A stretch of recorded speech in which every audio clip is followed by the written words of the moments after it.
आप दिल्ली गए थे अभी चुनाव के बाद, उसके बाद वहाँ पर आपकी अखिलेश जी से मुलाकात हुई, सभी जो भी सांसद चुने गए हैं निर्वाचित, उनसे बातचीत की अखिलेश जी ने। आपको क्या निर्देश दिए हैं, क्योंकि आपका समाजवादी पार्टी का आरोप है कि यहाँ फरुखाबाद में धांधली की गई है और विपक्ष वहाँ पर कह रहा है कि ऐसा कुछ नहीं हुआ, क्या कहा आपसे अखिलेश जी? माननीय राष्ट्रीय अध्यक्ष अखिलेश यादव जी का हम विशेष रूप से धन्यवाद देते हैं जी, क्योंकि उन्होंने मतगणना के दौरान जब हमारा 21वां राउंड कंप्लीट हुआ था और 27वें तक हम लगातार बढ़त बना रहे थे, 27वें राउंड के बाद एकाएक एक बूथ पर 5,916 वोट दिखा दिए। हालांकि हमारी बढ़त थी वो धीरे धीरे बढ़त थी, लेकिन हमेशा 7वें राउंड के बाद लगातार बढ़त थी। और जब मैंने और हमारे समाजवादी पार्टी के सम्मानित बहुत सारे नेताओं ने इस बात को बताया, तो माननीय राष्ट्रीय अध्यक्ष अखिलेश यादव जी ने अपने एक्स पर ट्वीट किया कि फरुखाबाद में धांधली हो रही है। और जहाँ तक है, मैं बहुत बहुत धन्यवाद दूंगा आदरणीय भाभी जी श्रीमती डिम्पल यादव जी को, जिन्होंने भी chief election officer Lucknow Uttar Pradesh को समय समय पर उनके ध्यान में लाने का काम किया कि फरुखाबाद में जो काउंटिंग हो रही है वो प्रभावित करने का काम हो रहा है। पूरे प्रदेश में अकेला फरुखाबाद एक ऐसा जिला था जहाँ पर इलेक्शन का डिक्लेरेशन 9 बजे के बाद हुआ।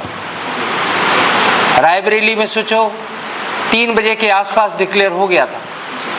और ज़्यादातर जो उत्तर प्रदेश के पार्लियामेंट के इलेक्शन के जो डिक्लेयर थे 5 बजे तक मुझे लग रहा है आते आते ज़्यादातर हो चुके थे। लेकिन फरुखाबाद का इकलौता ऐसा डिक्लेरेशन था, साथ में 27वें राउंड के बाद 2 घंटे तक माननीय जिलाधिकारी महोदय सिर्फ बैठाले रहे। हमने हमारे पूछने पर कि अब क्या हो रहा है, अब क्या हो रहा है, तो बस वो उनका एक ही जवाब रहता था कि वो एटा से अभी सीट नहीं आई है इसलिए रोका गया है। जबकि हकीकत में कायमगंज विधानसभा के 18वें बूथ के बाद में 18वें राउंड के बाद 31 राउंड तक लगातार खटाखट पूरा का पूरा सारा का सारा वोट खोल दिया गया। और किसी भी मतगणना हमारे जो एजेंट काउंटिंग एजेंट थे उनको फॉर्म 17C नहीं दिया गया। जब फॉर्म 17C की मांग की गई तो पुलिस बल का प्रयोग किया गया और पुलिस बल के द्वारा हमारे जो काउंटिंग एजेंट थे उनके ऊपर लाठियां भाजने का काम किया गया। तो हम कह सकते हैं कि निश्चित रूप से ये मतगणना में टोटली धांधली होने का काम किया है। हमने माननीय जिलाधिकारी और रिटर्निंग ऑफिसर महोदय को, और उस समय मैं बाहर भी निकल के आया था, पत्रकार साथियों से भी हमने अनुरोध किया था कि अंदर मैंने प्रार्थना पत्र रिकाउंटिंग के लिए दे दिया है, लेकिन माननीय जिलाधिकारी महोदय द्वारा रिकाउंटिंग नहीं कराई गई। जब मेरे द्वारा पूछा गया तो उसका कोई जवाब नहीं था। मैंने प्रेस वार्ता में ज़रूर माननीय जिलाधिकारी जी का जिलाधिकारी का स्टेटमेंट सुना था। उन्होंने कहा कि हमें रिकाउंटिंग के लिए एप्लीकेशन दी गई और उसको हमने खारिज कर दिया। तो हम कह सकते हैं कि फरुखाबाद में निश्चित रूप से मतगणना में धांधली होने का काम किया है। 21 राउंड के बाद में जहाँ तक हमने अपना कैलकुलेशन किया है, हम अपने कैलकुलेशन के आधार पर तकरीबन 7,000 वोट के आसपास से जीत रहे थे। आपको अभी ये लग रहा है कि अगर आप अब जो है अपील करते हैं इलेक्शन कमीशन ऑफ इंडिया से, तो चुनाव दोबारा होगा या फिर मतगणना दोबारा होगी, कुछ होने की संभावना आपको लग रही है क्या? इलेक्शन कमीशन ऑफ इंडिया को मैं 2 बार ईमेल कर चुका हूँ। प्रदेश के जितने भी निर्वाचन से संबंधित अधिकारी हैं उनको ईमेल कर दिया है। और मैं कह सकता हूँ सत्य की हमेशा विजय होती है। बेशक समय लग जाए लेकिन सत्य सत्य होता है। और ख़ासकर मैं फरुखाबाद की जनता को बहुत बहुत धन्यवाद दूंगा, जिन्होंने पहले तो इतनी मेहनत की और मेहनत करने के बाद लास्ट में खुद चुनाव लड़ा और इतना बेहतरीन मतदान देने का काम किया। डॉक्टर नवल किशोर साकी को फरुखाबाद से विजयी बनाने का काम किया। मैं उन लोगों को भी बहुत बहुत धन्यवाद दूंगा जिन्होंने डॉक्टर नवल किशोर को मतदान देने का काम नहीं किया था। मेरे पास जगह जगह से कई गाँव से सूचनाएं आ रही हैं कि वो सभी लोग दुखी हैं जिन्होंने मुझे मतदान नहीं दिया। मैं कह सकता हूं मैं उनको भी बहुत बहुत धन्यवाद देता हूं। और उनसे भी अनुरोध करूंगा कि डॉक्टर नवल किशोर ने जो पहले कहा था वो आज भी अपनी बात पर लाजिब है। हमने वादा किया था कि बच्चों को पढ़ाने का काम करूंगा। मैं बेशक पूरी 5 विधानसभाओं में जो भी गरीब बच्चे हैं उनको व्यक्तिगत रूप से पढ़ाने का काम करूंगा। उनको IAS, PCS, IIM, MBA, NDA, CDS और जो भी बड़ी बड़ी नौकरियां हैं उन नौकरियों में बच्चे जाने के लिए पढ़ना चाहते हैं, उन बच्चों को पढ़ाने का काम करूंगा। और मैं ये भी कहना चाहूँगा, खासकर अमृतपुर विधानसभा के वहाँ के माननीय विधायक जी डॉक्टर नवल किशोर के लिए खुला संदेश दे रहे हैं, खुली धमकी दे रहे हैं कि डॉक्टर नवल किशोर को तो डॉक्टर है, उसे तो अपनी डॉक्टरी करना चाहिए, उसका राजनीति पर अधिकार तो बनता ही नहीं है। मैं खासकर अमृतपुर विधानसभा के सम्मानित जनता को कहना चाहूँगा, बेशक मैं फिर कह रहा हूँ, मैं राजनीतिक बिल्कुल नहीं हूँ, मैं समाज सेवी हूँ, मैं डॉक्टर हूँ और एक डॉक्टर के रूप में जो मैंने लगातार सेवा की है, अब अमृतपुर के लोगों की मैं और सेवा करने का काम करूँगा ताकि उनके मन में जो हमारे प्रति जो थ्योरम बना, आगे भविष्य में जिन मतदाताओं ने हमें वोटिंग न करने का काम किया है और जो मुझे अपमानित कर रहे हैं, वो मुझे नहीं अपमानित कर रहे हैं, वो अमृतपुर विधानसभा की सम्मानित जनता को मतदान करते हैं, क्योंकि जनता ने ही माननीय सुशील जी को विधायक बनाने का काम किया है।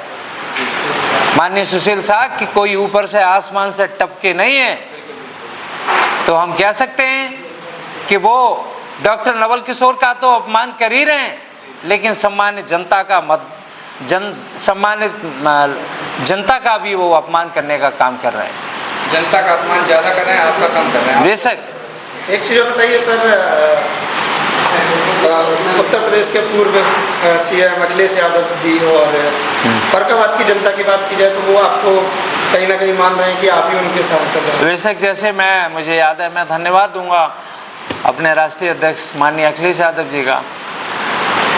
तो उन्होंने अपने भाषण में जब पार्लियामेंट, जो नव निर्वाचित पार्लियामेंट सदस्य हैं लखनऊ के राम मनोहर लोहिया सभागार में पहुँचे, तो माननीय जी ने सबसे पहले धन्यवाद तो नवनिर्वाचित सांसदों को दिया, लेकिन साथ में डॉक्टर नवल किशोर साहब के और फूलपुर के जो माननीय प्रत्याशी जी थे अमरनाथ मौर्य जी, उनको भी उन्होंने धन्यवाद दिया और कहा कि कुछ ये तो प्रमाण पत्र वाले हमारे सांसद हैं और 2 सांसद हमारे ऐसे हैं जिनको प्रमाण पत्र शासन से नहीं मिला, लेकिन जनता ने उनको सांसद बनाने का काम किया है और वो हमारे सांसद हैं। इसलिए भी मैं माननीय राष्ट्रीय अध्यक्ष अखिलेश यादव जी का बहुत बहुत धन्यवाद देता हूँ।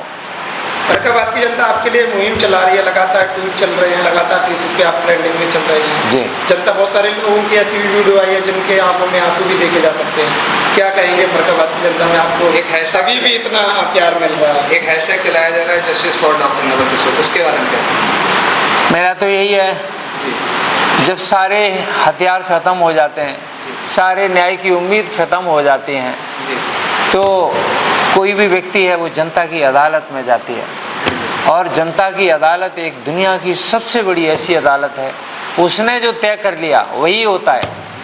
अगर शासन प्रशासन ने हमारी जनता की बात नहीं मानी तो मैं भरोसा दिलाता हूँ और मुझे पूरा भरोसा है कि आगे आने वाले भविष्य में जनता न्याय दिलाने का काम करेगी। डॉक्टर नवल किशोर साक्य को जो उन्होंने मतदान दिया था और सांसद बनाया था, अब की बार ऐतिहासिक मतों से विजयी बनाने का काम करेगी। सर एक चीज़ बताइएगा कि जैसे फर्रुखाबाद की बात कर ली, यहाँ पर 4 तारीख को जब मतगणना स्थल पर आप थे, बताया जा रहा है कि आपके समर्थकों को लाठी चार्ज किया गया प्रशासन के द्वारा, आंसू गैस की गोली छोड़ी। जी बेशक। क्या हकीकत थी वहाँ? मैं बहुत दुखद हूँ इस घटना से। बहुत सारे लोगों को मैंने देखा जिनके ऊपर लाठी और डंडे भांजे गए।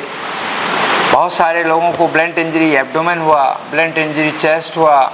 इसके साथ में 2 बच्चे हैं जिनके हाथ में फ्रैक्चर हुआ, जिनका राम मनोहर लोहिया और फर्रुखाबाद में ऑपरेशन हुआ। कुछ 2-3-4 लोग हैं जिनके ऑपरेशन मैंने व्यक्तिगत रूप से लखनऊ के हॉस्पिटल में कराने का काम किया है। मैं खासकर प्रशासन को मैं इसके लिए मैं कठोर शब्दों में निंदा करूंगा कि उन्होंने हमारे समर्थकों को तो मारा ही, हमारे साथ तो अहित किया ही, लेकिन हमारे समर्थकों को भी उन्होंने बहुत मारा पीटा। इसके लिए मैं आगे माननीय राष्ट्रीय अध्यक्ष अखिलेश यादव जी को मैंने उनके संज्ञान में डाल दिया है, और भविष्य में जब भी सरकार आएगी इस चीज़ का संज्ञान में लेके उस पर उचित कार्रवाई करवाने का काम भी डॉक्टर नवल किशोर साकी करेगा। आपकी इलेक्शन कमीशन में भी बात चल रही है, आपने एप्लीकेशन दिए हैं रिकाउंटिंग के लिए, 4 तारीख को भी आपने एप्लीकेशन दिया था। क्या कहा था जब वहाँ के डीएम साहब ने? उस समय जो मुझे लग रहा था वो बहुत दबाव में थे, चाहे वो माननीय जिलाधिकारी हो, एडीएम हो, एसडीएम हो, जितने भी काउंटिंग के लोग थे, ऐसा लग रहा था इनके ऊपर बहुत प्रेशराइज है, हमारी बात वो सुनने को तैयार नहीं थे। तो मैं कह सकता हूँ, यहाँ तक कि मैंने जब चीफ इलेक्शन ऑब्जर्वर से मैंने बात करी तो उनका भी यही जवाब था कि इसके लिए तो आरओ करेगा, आरओ करेगा। सोचो, जब मैं रिकाउंटिंग की मांग कर रहा था तो आरओ साहब ये कह रहे थे कि आप अलीगंज जाइए, वहाँ एटा जाइए। तब मैंने उनसे कहा कि आरओ बड़ा होता है साहब या ये आरओ बड़ा होता है? तब उन्होंने दोबारा से फिर दिया, तब जाके कहीं एप्लीकेशन लिया, and they take just for formality. और मुझे ये भी मालूम पड़ गया था कि नथिंग ऑफिशियल अबाउट इट, इस पर उनको कुछ करना नहीं था, वही किया जो उन्होंने सोच रखा था। कहीं ना कहीं ऐसा भी वहाँ के लोग कह रहे थे कि वहाँ पर लगातार 4-5 घंटे बहुत बड़ा बवाल कटा, और टाइम न्यूज़ 24 भी आपके लिए लगातार लाइव चल रहा था, बता रहा था वहाँ की फरकाबाद की और INDC नेटवर्क। तो आप ये बताइए कि फरकाबाद में जब ये बवाल कट रहा था, जब आप अंदर थे, तो ऐसा भी हुआ था कि आपके साथ भी कुछ किया गया हो?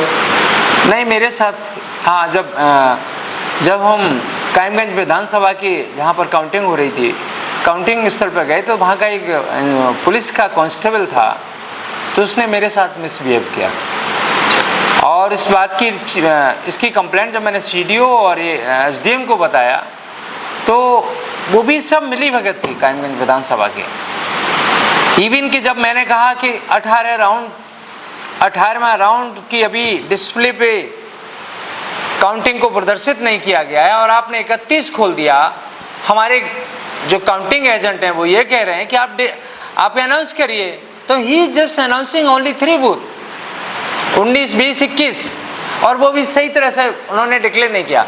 जैसे डिक्लेयर करते हैं तो फलाने प्रत्याशी को इतना मिला, फलाने को इतना मिला, एंड फाइनली इतना है, लेकिन ही जस्ट टेलिंग दैट कि फलाने कैंडिडेट को टोटल इतना, फलाने कैंडिडेट को टोटल इतना, फलाने को इतना। इससे आंकड़ा नहीं लगाया जा सकता कि आपको इस राउंड में कितनी बढ़त हुई है। तो हम कह सकते हैं कि कायमगंज विधानसभा में प्रशासन ने धांधली करने का काम किया कि जनता ने मुझे बहुत प्यार किया है, आशीर्वाद दिया है, और उनके प्यार और आशीर्वाद के लिए मैं बहुत बहुत शुक्रिया अदा करता हूँ दिल से, और उनका हमेशा सम्मान करूँगा। आपका अगला कदम क्या होगा? जो लोग ये कह रहे हैं कि डॉक्टर नवल किशोर को राजनीति नहीं करनी चाहिए, खासकर मैं उनसे कहना चाहता हूँ, मैं राजनीति नहीं कर रहा, मैं तो डॉक्टर हूँ, वैसे ही समाज सेवा का है। इस चुनाव में इन्हें ये और सिखा दिया कि हमने जो समाज सेवा की है, अभी लग रहा है कहीं ना कहीं कमी रह गई, तो अपनी समाज सेवा को मैं और बढ़ाने का काम करूँगा ताकि जो कमी है वो पूरा हो सके। आपने स्टार्टिंग में अनाउंसमेंट किया था कि आपकी जो भी सरकारी वेतन आएगा उसको आप गरीब बच्चों में, मैं आप कह रहा हूँ, पढ़ाई के लिए आप समर्पित करेंगे पूरी।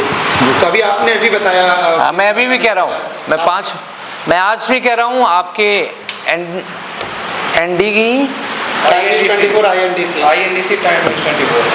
INDC टाइम न्यूज़ 24 के माध्यम से मैं कहना चाहता हूँ, अकेले फरुखाबाद ही नहीं, आसपास के जितने भी ज़िले हैं, कोई भी गरीब बच्चा होगा उसको पढ़ाने का काम डॉक्टर नवल किशोर साकी करेगा। चलिए, बहुत बहुत धन्यवाद। केस चलो।